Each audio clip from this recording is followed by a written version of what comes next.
Hi, it's Kathy from Absolutely Fabulous at Home in New Minas. Today I thought we would have a look at dish towels or tea towels, depending on who you raised you. My mother's British. I was raised with tea towels. A lot of people call them dish towels. Whatever it is, how do you dry your dishes? Yes, you can have a dishwasher, but you still dry dishes. Everybody has to dry dishes at some point. So you think, why doesn't my towel dry the dishes? Why does the water just seem to move all around and not be absorbent? There are two reasons. One is the country of origin for your cotton that is used in making that dish towel. A dish towel has to be made of absorbent cotton. It has to be strong because you don't want to use it and have it fall apart, but it has to be absorbent. So the best countries in the world for absorbent cotton for this purpose, for making dish towels, are Portugal and India. Those are excellent cotton qualities. Just the climate, the way they grow the cotton, it just grows differently in every country. But India and Pakistan make really good dish towels. The second is, how do you wash them at home? Don't add dryer softener or fabric softener, dryer sheets, fabric softener to your dryer when you're doing towels of any sort, including bath towels. What fabric softener does is it coats the fibers, coats the actual cotton threads in order to reduce static electricity, but that same coating prevents water from going into the fiber. So now your dish towels or bath towels are no longer absorbent or as absorbent. But there are so many choices when it comes to what you want to have for a dish towel. Most of us think of a dish towel as this: smooth cotton, woven, about that size, and it's a very nice towel. It's not quite as thin as a flour sack, which I'll show you in a minute, but this is a lovely towel. Has a little tab to hang it up so that when you're all done, it'll just hang and dry. That's your typical dish towel.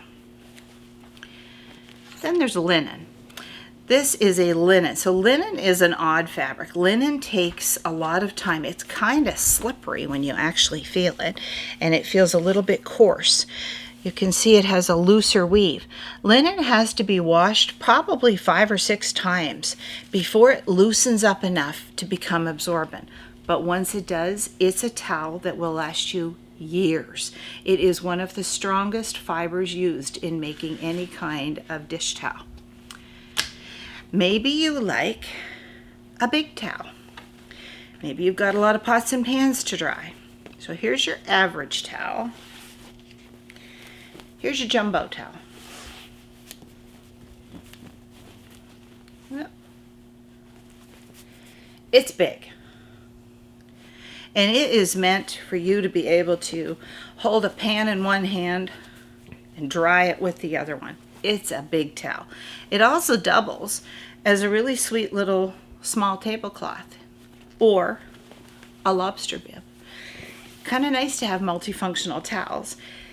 And it also has a little tag in it so that you can hang it to dry.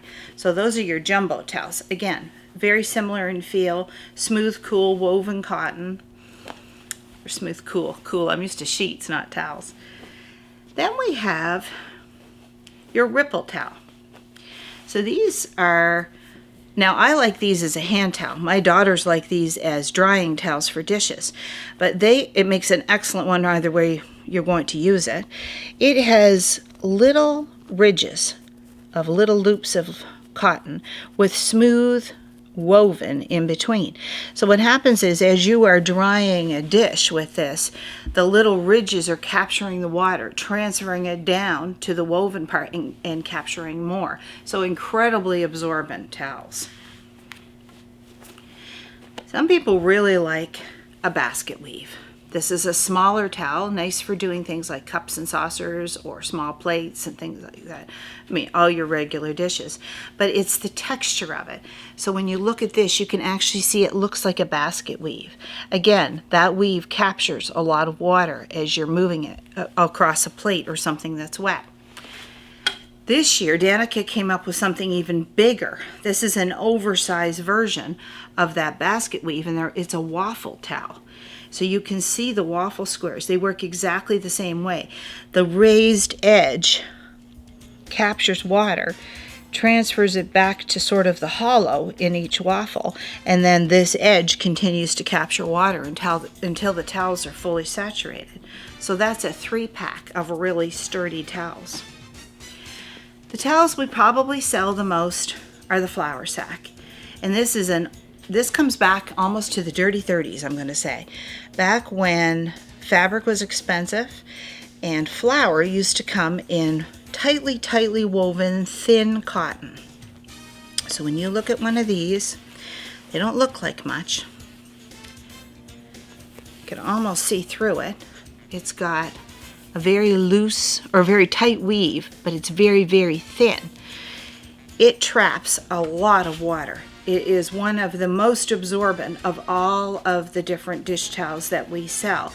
And what makes it so good to use is this, because it's so thin, it dries very quickly. It gets into all kinds of little corners, like baking pans where they have all little corners, but it itself dries really quickly when you hang it up to dry. It doesn't take all day to dry.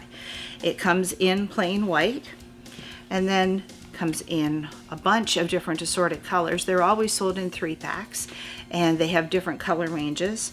And some of our best sellers are the pretty ones that come with patterns. So back in the 30s, you can get a close-up of that. This is a set of 3 different fruit patterns. In the 30s, when the manufacturers of flour sack realized that housewives were unpicking the sacks to make them into dish towels, they added little patterns to them to make them more attractive, because they thought, you know what, why did we just do them white? Let's make them with little patterns. And they were partly how a woman would have decorated her home back in the 30s, just something cheap and cheerful and reused.